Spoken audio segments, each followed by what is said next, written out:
Hey, what's up, guys? Little man with a big opinion here. So, I've got about 3 hours of driving left ahead of me. I've already been driving for about an hour and a half, and I do my best to be hyper vigilant when it comes to the news. That way, I can provide it to y'all from a prepper's perspective on what I see and why I think it's going to affect me and why I think it's going to affect other preppers.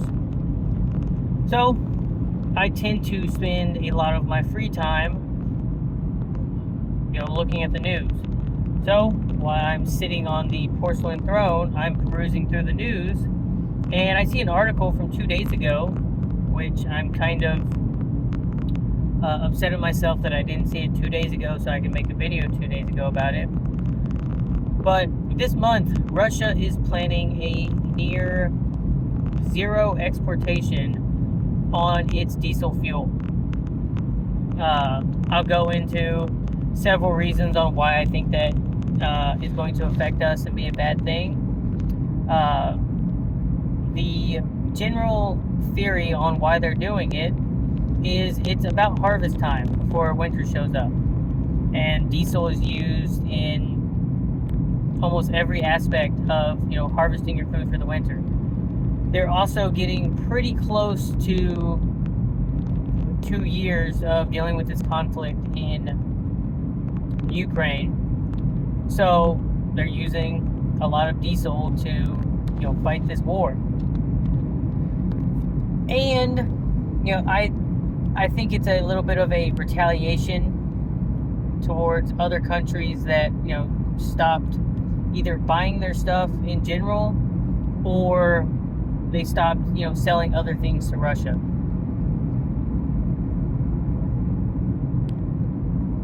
And so the article said, I think it was 1.2 or 1.3 million barrels of diesel fuel were being exported from Russia every single year. It mentioned that the U.S. trucking industry uses 125,000 gallons of diesel a day. So, pretty high numbers. And a lot of Western countries, through shady politics, they weren't buying the diesel directly from Russia. Russia's largest exporters were India, China, and Argentina. And these Western countries were then buying it from them so that they, didn't have to deal with the moral issues of funding Russia's war. Russia's cutting it off, at least from what I read in the article. A bit of it is because their inflation is getting out of hand, and so they want to keep more of their fuel in-house so that they can drive down their prices. Why does all of this affect us? Because the United States, in some ways, still acts like the world police. Our oil production has been fairly stagnant the last few years, and there's not much of a demand to increase that production. But we are going to help out other countries. The United States has done this a lot. When other countries can't get a hold of something that we're producing, we'll divert resources and provide the stuff to them. And when we do that, that means we have less of these resources, which means they go up at home as well. My guess is, by the end of the year, we could see $100, per barrel of oil. And, when you're looking at Saudi Arabia and Russia both involved with OPEC, we've already heard the announcements that they're slowing their production because less oil in the market means they can charge more for it, prices go up, and they're still making roughly the same amount of money because the demand is also going up. I still think we do have a little bit of catching up to do from all the shutdown stuff with the scary flu. So the amount of fuel needed to run economies and ramp things up is still increasing. And even if we were past the point of needing, the same amount of fuel that we needed, the year and a half before COVID, in the world that we live in today, we're not just not creating more businesses or needing to sell more products or anything. Everything's going up. And so, how I think those fuel prices are going to affect us the most, I'm not so worried about how much we're going to pay per gallon of gas, because gas is just inevitably going to keep going up. It's kind of dipped down. In my area, we're almost getting below $3. If you had a rewards card, there was one place where it was $2.92, and that was with the 10 cents off. But nearly every aspect of our economy uses this fuel. So I already mentioned the trucking industry uses 125,000 of gallons of fuel each day. So if the price of fuel goes up, the delivery cost on virtually everything, because there's very, very few items that get, I'd be fair to say that there's almost nothing that just gets unloaded straight from a train and then is dropped off, wherever it's supposed to go. Almost every single thing out there gets unloaded from a train and it's put on the back of a big box truck or an 18-wheeler, and it is delivered to wherever it needs to go. So, I'm passing a McDonald's, so all of their frozen meat that gets delivered by a truck, if their fuel prices go up to where that same delivery costs an extra $50, they're going to charge McDonald's, let's say an extra $75. And now McDonald's, if they want to continue to be at the same profitability level, that's why you don't see a 99-cent cheeseburger anymore. I think they're up to like $1.49, and I don't know if they are in every place, but times that by everything. Your milk going to Walmart, where maybe it used to cost $2.50, is now $3.50. The bullets that you buy for your gun are shipped somehow, and I can remember a point of buying a 50 round box of 22 ammo for $2.99. The gun show that I was working this weekend, there was one person selling a 100 round box for $5 a piece, which is the closest to what you can see from these old prices. And the only reason he was selling them at that price is he was tired of his 20. He had sold his 22, and he had, thousands of rounds of ammo, and so he was just trying to get rid of it. Everyone else was selling their stuff for $6 or $7 or $8 a box, which I know shows like that, inflate the prices a little bit. But the point that I'm making is everything is going to go up. The cost for you to go to work is going to go up from your general fuel prices. Your grocery store bill is going to continue to go up. All of the other prepping items that you purchase, from first aid to radios and water storage and all of these different things, they're just going to keep going up. And it might not be something that we see in the next few months, but I can definitely think going into 2024, you're going to see another price hike on stuff. The news is going to keep talking about how inflation is getting worse. And I've already mentioned this, but 2024 is when we're deciding who the next president's going to be. All the polling shows that it's going to be as, at least to me, it seems like it's going to be as close of a race last time. And, that just adds to, other prepping problems of an economic collapse, civil unrest, because a lot of people on every different side of the aisle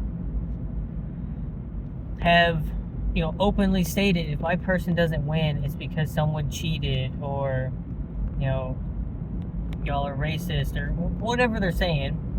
Both sides are making the argument that stuff's going to go down if my person doesn't win on November 8th. So the economy is a really big component in who gets elected president, and there are different mindsets on how we should and shouldn't handle the economic problems. So we can't even agree on that. And from a prepping perspective, I can tell you, on a 50-pound bag of rice, I'm spending about $3 more now than I was a year ago. So that means I'm using more of my money to get the same amount of stuff. Ammo has gone up, considerably. I can remember getting a 20-round box for my Mosin for $10. It was 50 cents a round. And now almost everywhere I go, it's $20, $25. And you can think about anything and everything having gone up.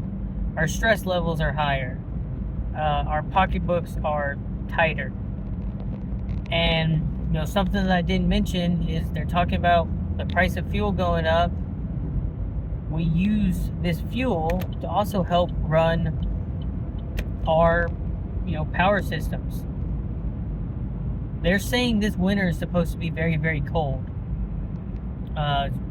Falmer's Almanac says it's going to be one of the coldest in like the last 25 years.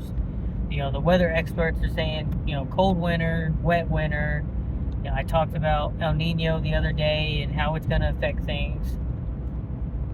So going through a, small energy crisis, its value going up isn't just going to make us complain about spending more on stuff. It could have, health consequences where people are having to deal with that cold because they don't have the funds to deal with the higher than normal prices.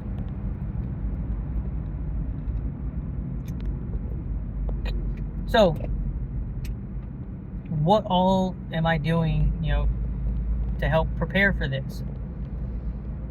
So, we brought a freeze dryer. If you haven't seen that video, check it out. I talk about it a bit. Its main purpose is to provide an income for my wife to stay home with the baby. I'm a teacher. I still go to work. It's a supplemental income. And we sell the freeze-dried candy at gun shows to make up, the cost difference of her not physically leaving the house to go to work and us having to figure out who's going to watch the baby, because the baby goes along with us. While we're at the shows, we don't go home on the weekends. We typically stay with friends or family. The machine is running food that we can put in Mylar bags. That way we can, easily store back food that, the science says it should last 30 years. Or no, the FDA and USDA says it lasts 30 years. The science says as long as it's kept in a cool, dry place, it goes through its entire freeze-dry process with the oxygen absorber. Just like Mountain House meal, it's just cheaper. So, putting that meal back today and eating it 6 months from now, if we do a breakfast scramble with potatoes, eggs, sausage, right now we're making 6 servings of that for about $10. So 6 meals for $10. If the price of eggs goes up 50 cents, that same meal is now, a $12 meal. Inflation goes up every year. It's just how bad does it go up each year. So while we're at shows, we're running, regular food so that we can store it away for that rainy day purpose. I don't remember what the math on it was, but for each meal that we put away that is the same size as one of those single pack Mountain House meals, we're basically cutting the price in half. And, we've tried some of the stuff. We've rehydrated meals that we've freeze dried. So we're not, putting aside stuff that we don't like to eat. But I think our math was, if we can put back 100 meals in a year, that's going to essentially pay for half of the freeze dryer. The other half is going to be paid for by selling candy at gun shows. So that's what we're working on. I'm working on a video because we're trying out. Like, we've done a breakfast scrambler, we've done chili, we've done gumbo, and then we have done ice cream sandwiches just for ourselves. So we're putting those aside. So still stacking food to the rafters. At this point, we're starting to get close to 2 years worth of food put away. I'm looking at this week creating a path to our bug out location, and I've got about a third of the wood required to build an 8x10 shed. So this coming weekend, I'll work on that. I'll get some more building supplies as we cut down some trees, because it's about 500 meters from the end of the clearing how far we hiked into the woods before we set up a camp. I've bought a couple of other things that I'm going to talk about in a video on things that I bought for prepping in September, because today's October 1st. And once we get through this spring, we're going to add more fruit trees to the property. And I bought a little bit of ammo at the gun show this weekend. I think I bought 2 boxes of 5.56 and some of that 22 ammo that guy was selling. Other than that, we're still working out, still paying attention to the news, and we're mostly just me, my brother, and a good friend of ours. We're building out our plate carrier setups, and so I am looking at getting a small ham radio. The 3 of us are talking about getting them, and when we go camping in February, so we haven't got the radios yet, but we're looking at camping in February, and we've told ourselves all 3 of us are going to have our radios by February so that we can practice and train with them. And I'm making a set of targets so that we can do better training at a shooting range, because going out where you've got a steel target, and not steel, not as in the metal, but a stationary target where you set up on a shooting bench and shoot your gun at it. Making that 100+ meter shot is nice, but we're working on setting up something similar to a 3-gun situation, except we're not going to use a shotgun. It's mostly just going to be our main rifles and handguns. And then we've cleared out a spot that allows us to do close to a 400 meter shot, but we don't know exactly because we don't have a rangefinder. But those are the things that we're working on, and we're working on adding more members to the MAG. There's more people that we need to talk to, and so we're doing all of this preparation work. That way the bug out location is more than just glorified camping. There's actually a spot to really store stuff out there, and once the shed is built, there's a multitude of things that we can set up. We can put solar on the roof of the shed, we can put gutters and have rain collection on the shed. We can have a stable spot to have our stuff stored. That's what we're working on, and that's what I'd say most preppers need to set up some sort of goal list on things that they want to accomplish. We just started October, November, December. You got about 90 days left in the year. If you gave yourself some New Year's resolutions that you haven't accomplished, then you got 3 months to figure it out. And if you have accomplished your stuff, increase the limits for what you've set for yourself, and start thinking about what you want to accomplish in 2024. All that being said, if you enjoy the video, leave a like and subscribe. We've been sitting at 300 subscribers for a pretty fat minute, so let's break that curse, try to hit 301. And you can do that by sending a friend or family member my way that would benefit from these discussions.